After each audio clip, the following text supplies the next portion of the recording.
ओम श्री गणेशाय नमः। जय श्रीमन नारायण, जय आदिशक्ति माता, जय भोलेनाथ, जय माता पार्वती। दोस्तों, आज हमारे साथ श्रवण करेंगे फाल्गुन मास महात्म्य कथा अध्याय 10।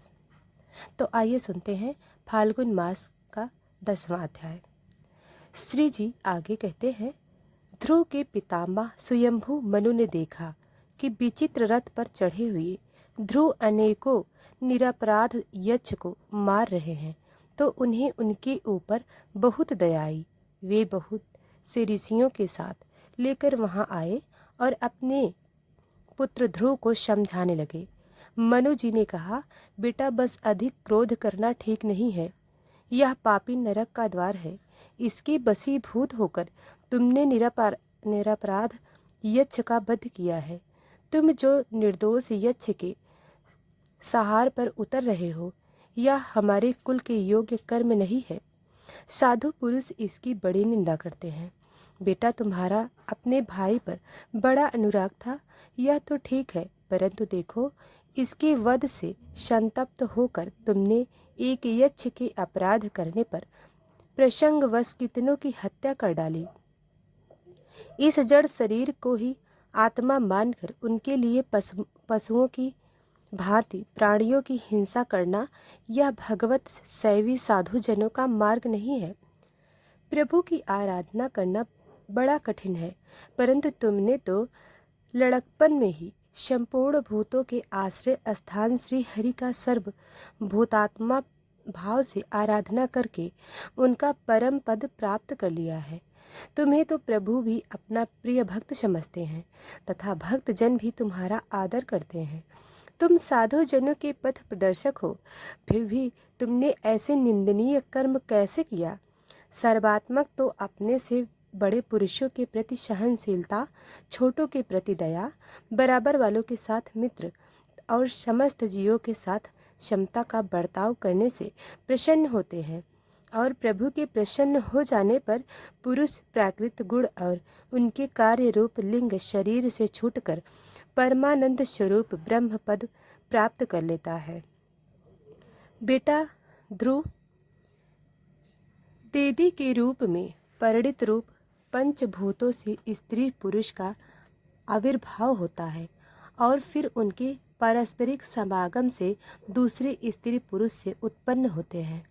ध्रुव इस प्रकार भगवान की माया से सत्यवादी गुणों ने न्यूना भाव होने से ही जैसे भूतों द्वारा शरीरों की रचना होती है, वैसे ही उनकी स्थिति और प्रलय भी होते हैं। पुरुष श्रेष्ठ निर्गुण परमात्मा तो इनमें केवल निमित्त मात्र है।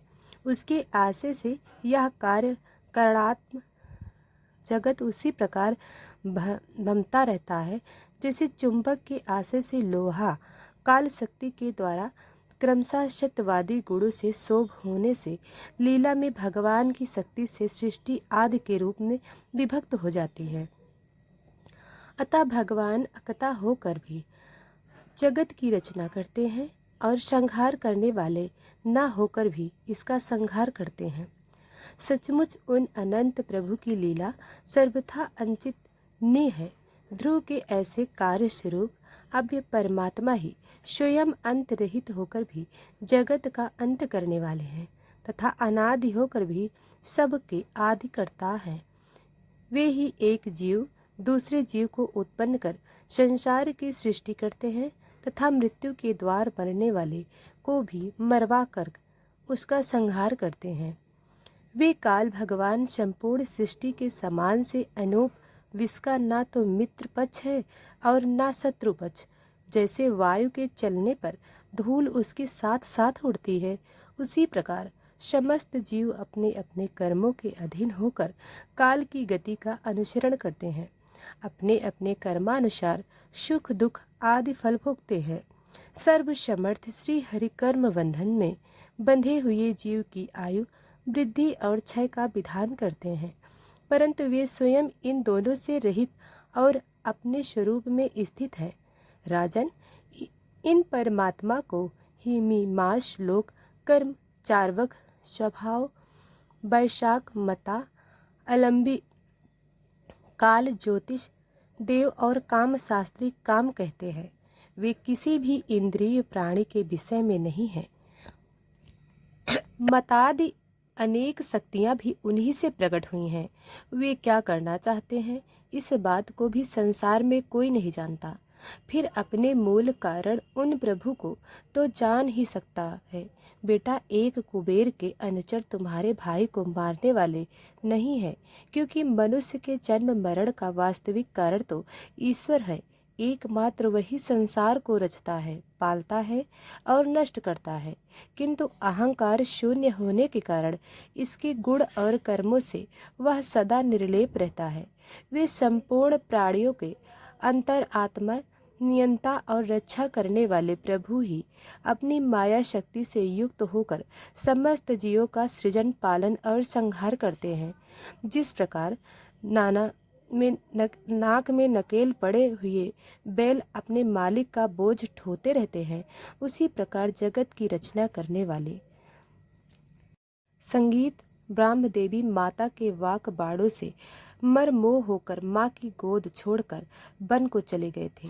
वहाँ तपस्या द्वारा जिन ऋषिकेश भगवान की आराधना करके तुमने त्रिलोकी से ऊपर ध्रुव पद प्राप्त किया है, और जो तुम्हारे वैर भावहीन सरल हृदय में वात्सल्य बस विशेष रूप से विराजमान हुए थे, उन निर्गुण अद्वितीय अविनाशी और नित्य युक्त परमात्मा को अध्यात्म दृष्टि से अपने अंतःकरण को ढूंढो।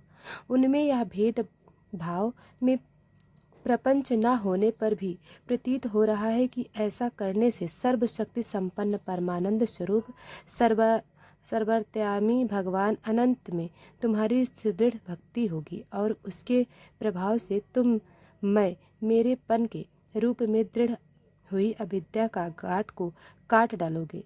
राजन, जिस प्रकार औषधि के रोग शांत किया जाता है, उसी प्रकार मैंने तुम्हें जो कुछ उपदेश दिया है उस पर विचार करके अपने क्रोध को शांत करो।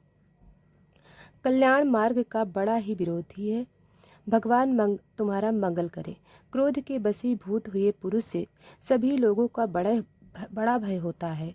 इसलिए जो बुद्धिमान पुरुष ऐसा चाहता है कि मुझसे किसी भी प्राणी को भय न हो और मुझे भी किसी से भय न हो, उसे क्रोध के वश में कभी नहीं होना चाहिए।